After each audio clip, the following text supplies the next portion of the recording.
সকাল সকাল বাইক নিয়ে বেরিয়ে পড়েছিলাম দক্ষিণ চব্বিশ পরগনার রায়দিঘির উদ্দেশ্যে। ওখানে একটা গ্রামে আমার নিমন্ত্রণ বাড়ি ছিল, সেখানেই যাচ্ছিলাম। দুদিকে মাঠ, সেখানে ধান চাষ হয়ে আছে, আর মাঝখান থেকে রাস্তা, সুন্দর গ্রাম্য পরিবেশ। এনজয় করতে করতে যাচ্ছিলাম। আমার বাড়ি অনেক বড় কোনো শহরে নয়, মফস্বল এরিয়াতেই থাকি, কিন্তু এরকম গ্রামে আসতে খুবই ভালো লাগে আমার। এখন যে ব্রিজটার উপর থেকে যাচ্ছি, শুনেছি আজ থেকে 10-15 বছর আগে নাকি এই ব্রিজটা তৈরিই হয়নি।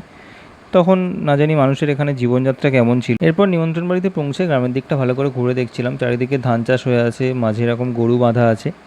এখানে এসে দেখলাম চারিদিকে এরকম ধানের মিল আছে। আগেকার মতো কোনো ব্যাপার নেই আর, এখন এখন সমস্ত কিছুটাই মেশিনের দ্বারাই হচ্ছে।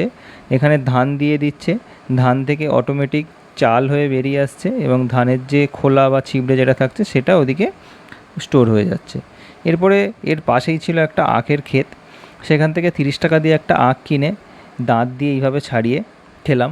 গ্রামে গিয়ে আজ সারাদিনটা খুবই ভালো কাটলো।